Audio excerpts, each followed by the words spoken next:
Hello everyone.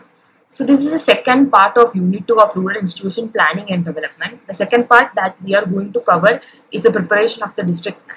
So here we will be first going through the preparation steps of district plan. Then we will be discussing regarding the scope of district plan, need, component, aspects and process involved in the district plan. Preparation of a district plan. As we know, the planning process at a district level in a developing country like India also element in its framework of the multi-level planning. The context of such lower-level planning is determined by the place of planning at a national level as the most important single unified instrument of government interventions and participation in the economic system for purpose of overcoming backwardness and making the system move to develop its productive potential. So what is the concept and scope of a district plan? A district plan cannot be viewed in isolation from either the state plan or the block plan, the latter being another area-based plan at the lower administrative level. Essentially, district planning should be a creative response to a particular set of prevailing circumstances in the state. And district planning should have enough flexibility so that the adjustments and modifications can be introduced within the conceptual framework of the district plan. We know that the district is only a subsystem of the multi-level planning, and so vertical integration is also very important.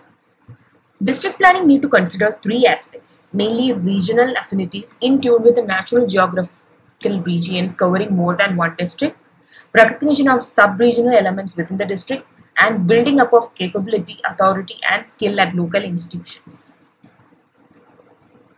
There are 5 steps involved in the district level planning. First step is the preparation of district vision, block vision and Gram Panchayat level vision. Second step is preparation of participatory plan involving Gram Sabha from the Gram Panchayat to Zilla Parishad. Third step is preparation of plans by urban local bodies.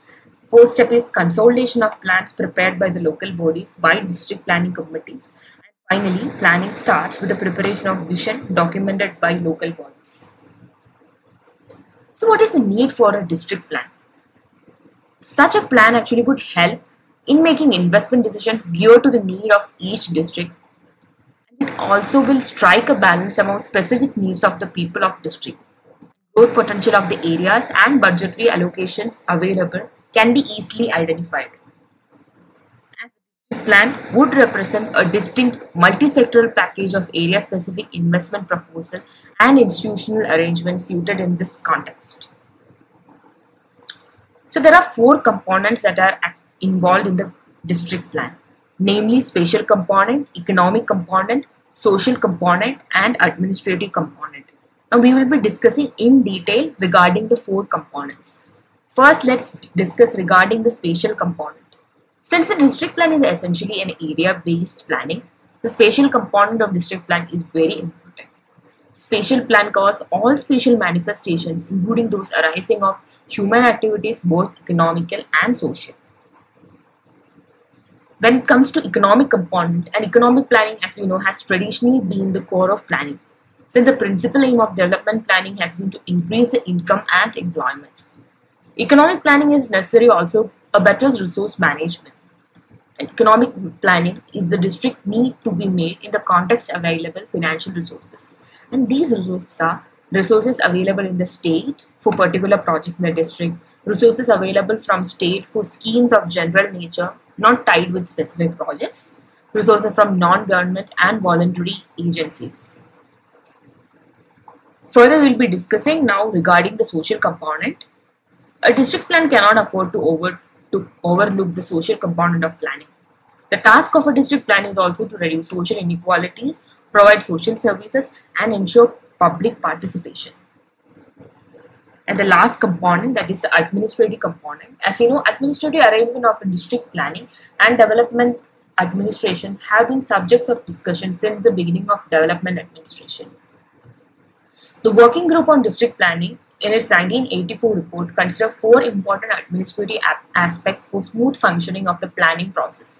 These are setting up of appropriate mechanism for coordination and implementation of the plan, introducing procedural innovation for releases of fund, issue of administrative and technical sanctions, reappropriation procedure and procedures for affecting intersectoral and intersectoral transfers, establishing suitable procedures for duplicating of the district plan with the sectoral outlay at the state level, establishing procedures for monitoring and review of schemes.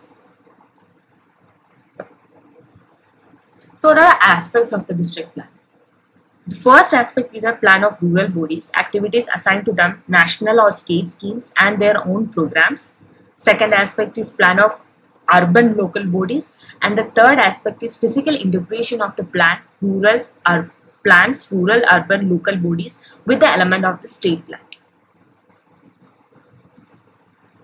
The process of district plan involves 4 steps, that is the pre-planning phase, planning phase, implementation phase, monitoring and evaluation phase. Now we will be discussing in detail regarding these processes. First, the pre-planning phase.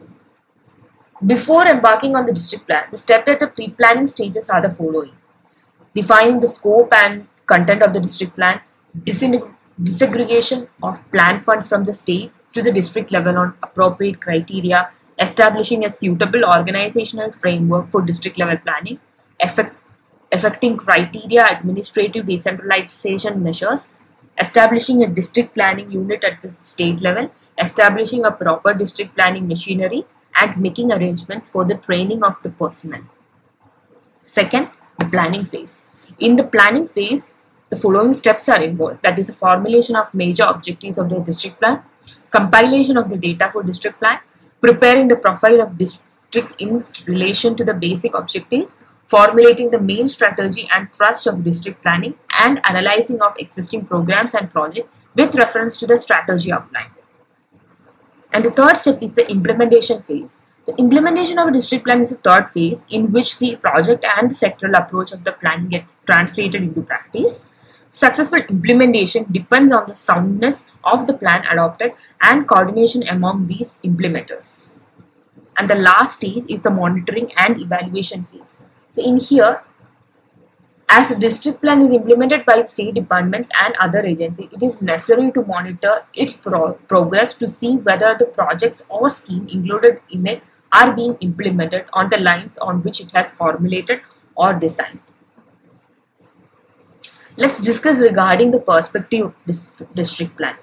So although the process of planning outlined above broadly covers all the stages, planning is not complete unless a time frame for such planning is indicated.